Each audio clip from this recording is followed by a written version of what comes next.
If you've been following the drama surrounding the Titan submersible, the missing Titanic tourist submersible, you probably heard there was not a miraculous rescue. It ended in tragedy. Yeah. Yesterday, the Coast Guard confirmed that a, quote, debris field was discovered on the seafloor about 1,600 feet from the Titanic's bow.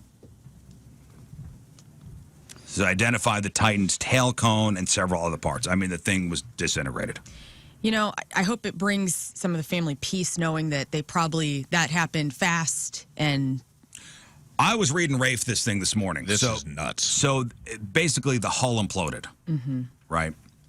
It hadn't Listen even to reached the this. bottom, right? No. So when a submarine hull collapses, it moves inward at about 1,500 miles an hour. That seems fast. That's 2,200 feet per second. The time required for complete collapse is 20 over 2,200 seconds, about 1 millisecond. So in 1 millisecond, that thing collapsed in on itself. Yeah. I also read that, so like when we're here on the surface, like normal gravity, we have about 14 pounds of pressure on us, and we all are born that way. So we have 14 pounds of gravity pressure on us as living creatures. Down there, it was like 60,000 pounds of pressure. Right. So it took about 1 millisecond. I'm reading this from the internet, so consider the source. The internet. Consider the source. So the hull completely collapsed in 1 millisecond. The human brain responds instinctually to stimulus at about 25 milliseconds. Human rational response is sense, reason, and then action. At best is 150 milliseconds. So basically, they didn't feel it. Good. By a long shot. By a long shot. That makes One sense. millisecond. They didn't feel it. Versus Good. 150 That's wild. milliseconds. So when the hull collapses, it behaves like a very large piston on a very large diesel engine. The air auto-ignites, and an explosion follows the initial rapid implosion. Wow. Large blobs of fat, which would be the humans inside, the 5 humans, incinerate and are turned to ash and dust quicker than you can even blink your eye. Wow. So they probably had no idea any of that.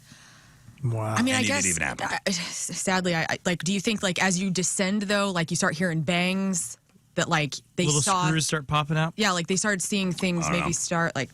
Yeah. And do you see that?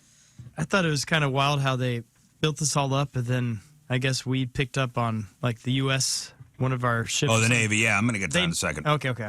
Yeah, so that means the banging sounds. Remember, they were like, "Oh man, we're hearing banging sounds every 30 minutes." That was not connected to the Titan. Okay. And there's also this, as King Scott was alluding to, the U.S. Navy previously reviewed their acoustic data and detected an anomaly consistent with an implosion or explosion in the area of the Titan at the time communications were lost on Sunday.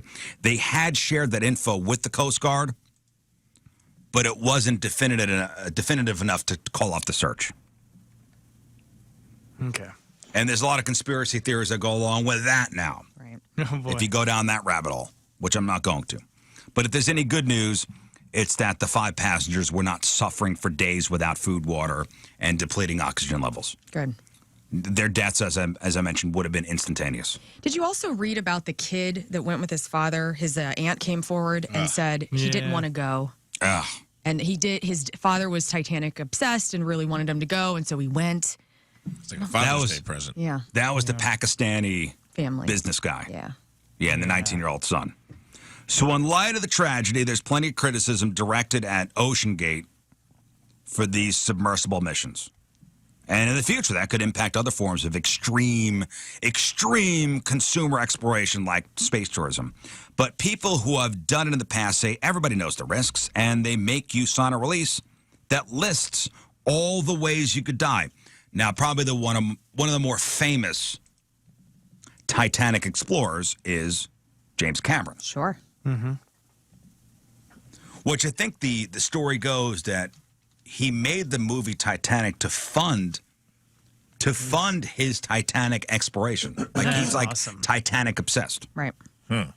So he did an interview where he talked about how he's been down to the Titanic many times and has designed his own subs to do the ocean dives. He said the safety record for the industry is the gold standard, but this company, this OceanGate, skirted the guidelines despite warnings. I'm struck by the similarity of the Titanic disaster itself, where the captain was repeatedly warned about ice ahead of his ship, and yet he steamed at full speed into an ice field on a moonless night, and many people died as a result. And for a very similar tragedy where warnings went unheeded to take place at the same exact site, I think is just astonishing. It's really quite surreal. So we're probably not going to get all the answers. I mean, there's nothing really to investigate.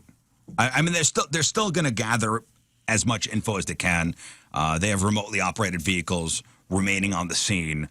One of those remote operated vehicles found debris on the ocean floor, but sadly, we're not going to really know much about what the final moments were like. Right. Yeah.